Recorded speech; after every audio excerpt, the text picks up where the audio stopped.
So this is going to be the movement where we are most focusing on our breathing, and then we will progress it to different movements and positionings from here. So we just need like a bench or a chair with a pillow on it, just something that you can put your heels on. And then if you happen to have a balloon, there's an option to add a balloon to this so that we get a little bit more resistance in helping to close these ribs, the lower ribs, to allow for expansion of the upper ribs.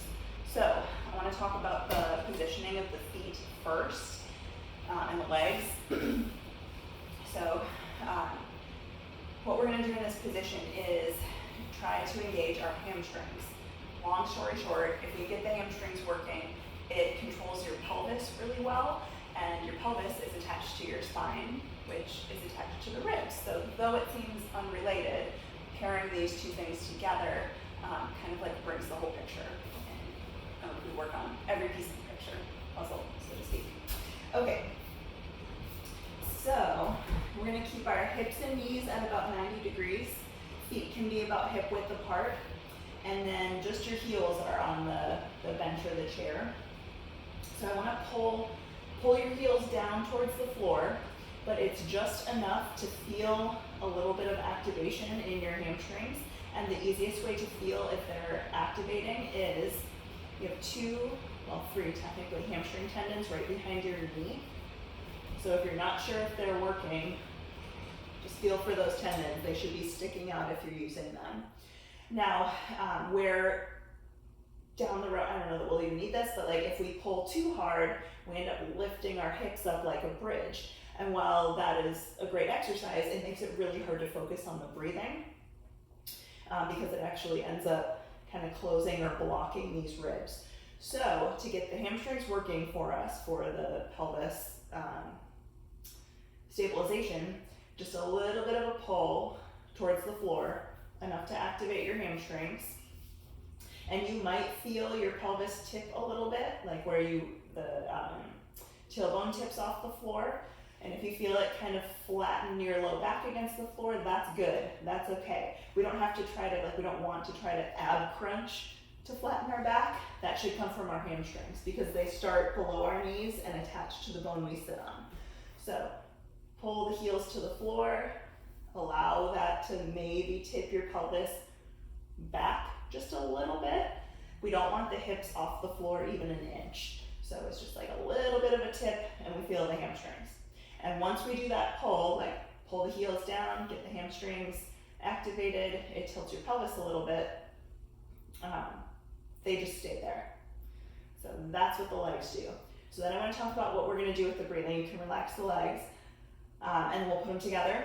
So with the breathing, we're trying to close the lower ribs and expand the upper ribs, because when you had your surgery, like it hurt so bad to move up here. I think we've talked about this, but I know it hurts so bad to move up here that it just kind of you get some adhesions in the area, and the ribs and the muscles in between them just don't move as well. So then that air has to go somewhere, and it usually gets pushed down, and we end up getting really flared lower ribs.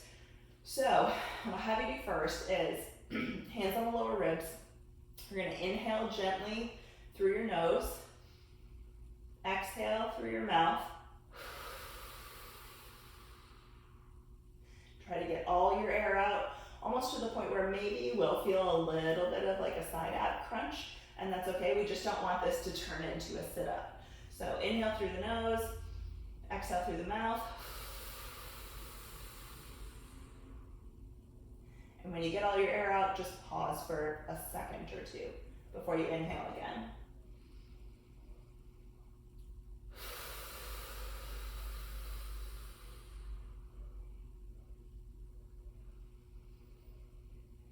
And our hands can be on the lower ribs to feel when they're opening and closing. So when we're inhaling, I should think of expanding these upper ribs.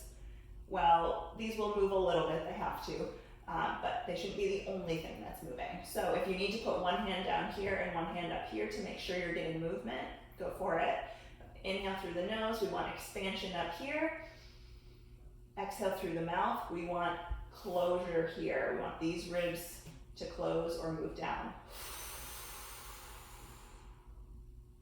And then pause for a second holding those ribs, not with your hands, but with your abdominal muscles that you use from breathing and your diaphragm, holding those ribs closed for a second before you inhale again. So if we put all of this together, I'm gonna set up my legs first and then they stay. So I drag my heels towards the floor or into my bench. I feel that my hamstrings are on. It maybe tilted my hips a tiny bit backwards, and then I just hold that. Maintain that. So then I'm gonna inhale through my nose, expand through here, exhale through my mouth. Feel these close. Pause for a second before I inhale again.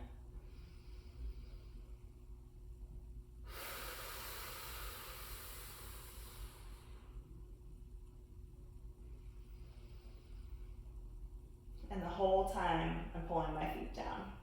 Now, when you feel like you can do that and get some good movement, expansion movement up here and closure movement here, then you have the option to add a balloon. There is a really complex way you can add the balloon, but let's keep it simple and just use the balloon for your exhale. So it's like adding weight to a squat where we add resistance to our exhale to help close these ribs. If you're interested, the muscles that we're targeting with that are the transverse abdominis, which are the deepest of the abdominals, and the internal obliques. There we go.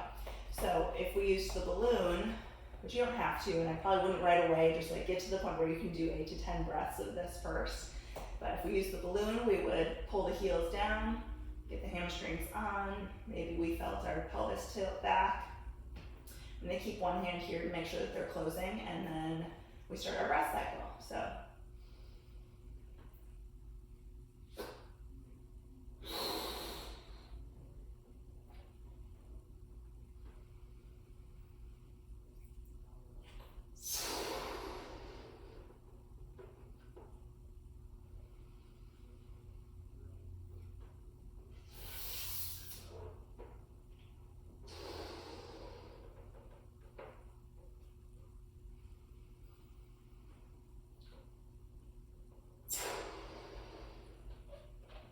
If it's too much trouble to take the balloon away each time, you can just hold it in your mouth and pinch it off.